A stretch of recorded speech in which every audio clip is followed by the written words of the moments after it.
Ось я дивлюсь з твого вікна, я вічний скрип твоїх дверей,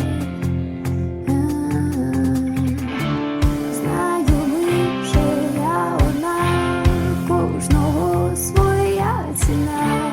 Welcome to Ukraine Bank. It's Wendy Snyder here, and we go live to Ukraine, and Joseph Lindsley is standing by.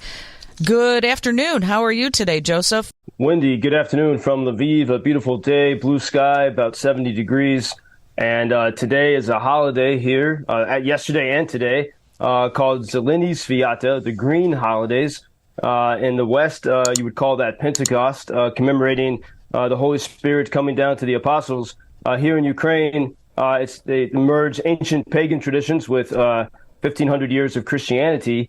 And people are dressed in the traditional veshivanka, the embroidered garments. They carry green sprigs from trees, carry with them. They put them above their doors. You even see the leaves from trees on people's windshield wipers as you're driving around the city. And that's intentional. Intentional. Yeah, it's a very quirky, but very, it shows you how people really keep their traditions. And then yesterday, the churches were filled and people spill out into the squares.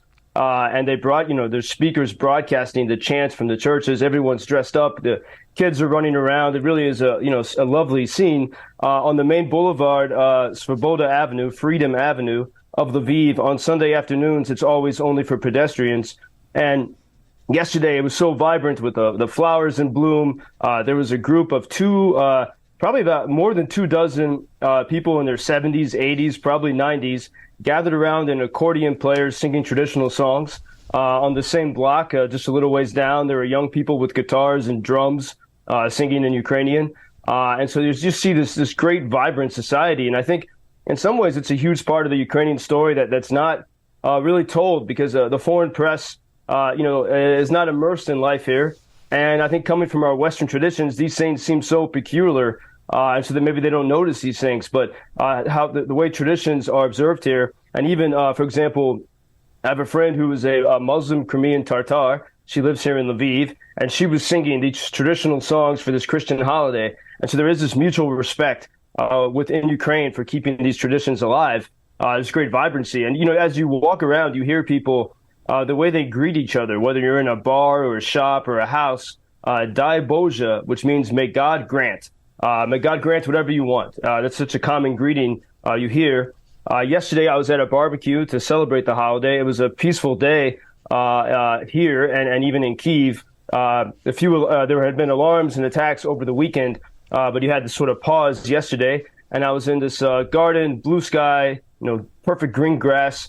We were listening to Miles Davis, and some of the people gathered there were sharing stories of the 2014 Maidan Revolution, which really is the heart of why Russia's attacking Ukraine.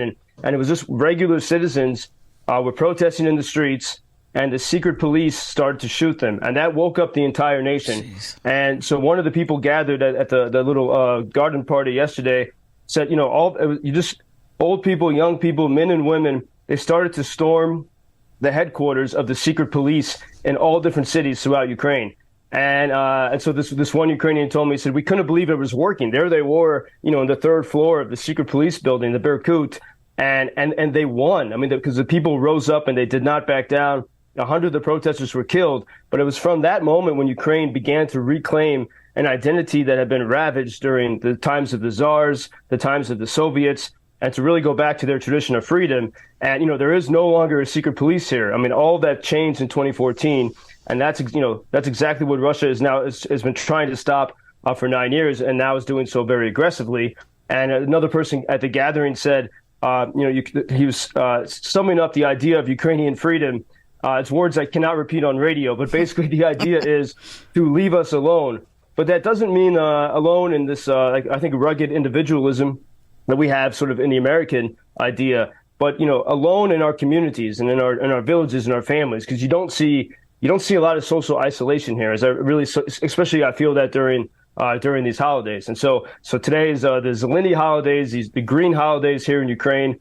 Meanwhile, we have Some good news that in that Russian region of Belgorod, which borders Kharkiv, from that region, Russians have been sending missiles into Kharkiv city before the air alarms can even sound. And we had a couple weeks ago, there were reports of the Freedom for Russia Legion, consisting of Russians fighting with Ukrainians for Ukraine, that they had snuck into this region.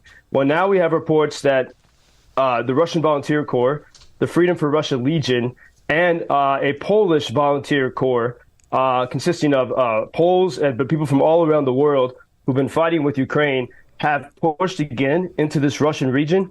There is, by most indications, that there was no, Wendy, there was no border control. The Russian border was unguarded virtually. And so these pro-Ukrainian foreign soldiers, and including Russian soldiers who reject the Kremlin, were able to push into Russian territory. And so I think we see, I mean, we always have to be careful and not complacent, but we do see some great weakness when it comes to Russia even being able to control its borders. Nevertheless, there have been attacks in Dnipro over the weekend, in Dnipro City. Kyiv was once again hit by drones and missiles on Friday. I was talking with someone at one of these gatherings yesterday who knew a woman. She and her daughter in Kyiv were trying to get to the shelter, and the shelter inexcusably was locked because I think people got a little bit comfortable, and she died right outside of the shelter. So it still was very difficult, but there's a lot of positive energy as everyone continues here. Well, you are the picture, you are painting the true picture of what's going on in Ukraine right now. And reports that we hear back here, Russia's defense ministry says it thwarted a major Ukrainian offensive, claiming to have killed 250 troops and destroyed armored vehicles. Is that true?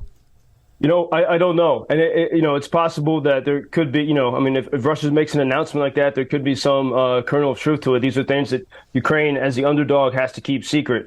When this is over, and we do know, everyone, as I've said so many times, everyone knows people who've been hurt or killed. And so the toll is high. While Ukraine is pushing forward in some places, in fact, we have reports that some little villages in Zaporizhia have been liberated over the weekend. But the enemy, it's still, every bit of this is very difficult. And so I can't verify that. There is a piece of false news circulating that I've heard from so many people over the weekend in the United States that Ukrainian weapons have been, this report on Mexican television that there are Ukrainian weapons found in Mexico. And people are using this to say, Ukrainians are, this is a money pit and Ukrainians are selling weapons. And it's just not true. If you look into it even at a little bit, the Mexican TV report shows a member of a Mexican cartel carrying an anti-tank weapon, the Javelin. And then the reporter, the anchor, simply says, these are similar weapons to what are used in Ukraine. That's it. There's no further information and evidence. Yeah. And from everything I know here, from everyone I know in the military, they use every single thing they can to fight because it's a fight for existence. And so that report is totally untrue. All right. Well, thanks for verifying that. Joseph Lindsley, you can go to UkrainianFreedomNews.com. Dai Boja. What did I just say to you? Dai Boja. May God grant peace and victory and happiness. All right. Dai Boja. Dai Boja. We will talk to you tomorrow. Thank you so much. Until tomorrow. Thank you, Wendy. Absolutely. See, you learn something new every day. That's what I try to do. Thank you for introducing Ukraine on your social media pages. That's very important that much more people can get more information about the situation here and how everybody can help Ukraine to stay stronger and to save all the world. Что он сказал? Well, which side are you on? На чьей ты стороне? Come on now. Oh, which side are you on? На чьей ты стороне?